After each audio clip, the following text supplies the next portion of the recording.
سوال کرنا چاہتا ہوں این جی اوز کی آنٹیوں سے،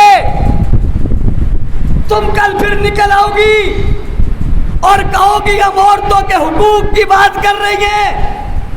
میں تم سے پوچھتا ہوں، جس عورت نے سیلاب میں بچہ جنم دیا وہ عورت تھی یا نہیں تھی؟ میں پوچھتا ہوں تم سے، بتاؤ وہ جو درخت کے نیچے بغیر سائے کے بیٹھی ہے وہ عورت ہے یا نہیں ہے؟ حقوق نسواں کہاں ہے؟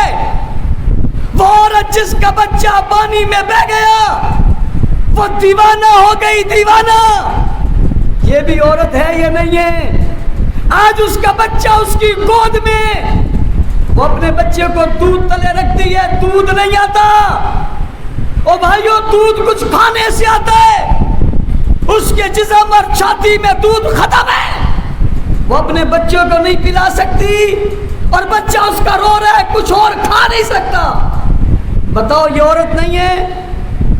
بتاؤ یہ عورت نہیں ہے؟ این جی اوز کی آنٹیوں، تم کہو تمہارا جسم تمہاری مرضی، بے حیائی کے لیے عورتوں کو میدان میں لانے والوں، جب عورتیں مصیبت میں ہیں تم کہو یہ مذہبی طبقہ جسے تم نے برا بلا کہا، یہ آج کشتیوں میں سوار ہے، یہ دلدل میں جا رہا ہے، یہ پانی میں پاؤں رکھ رہا ہے، یہ کیچڑ میں جا رہا ہے، یہ ان بستیوں تک پہنچ رہا ہے، یہ انہیں دودھ اور خوراک پہنچا رہا ہے، ان عورتوں کے سروں پہ دوپٹے دے رہا ہے، انہیں چھت دے رہا ہے، ان کی مصیبت میں ان کے ساتھ کھڑا ہے۔ یہ ان کا ہمدرد کل بھی تھا اور آج بھی ہے۔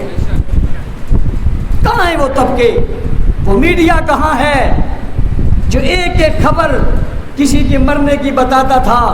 وہ بتائے نا، وہ پانی کھڑا ہے، اس پانی میں سانپ پیدا ہو گئے، اس پانی میں بچھو پیدا ہو گئے، وہ پانی زہریلا ہو گیا، اس سے وبائیں پھیل گئی، اس سے مچھر پیدا ہوئے، ڈینگی ہو گیا، بخار ہو گیا، بیمار ہو گئے، اور میڈیکل کیمپ کی کوئی سہولت نہیں ہے۔ اللہ کے فضل و کرم سے، آپ کے تعاون سے میڈی کیمپ کا سب سے بڑا سلسلہ اہل سنت ویلفیئر نے کیا ہے۔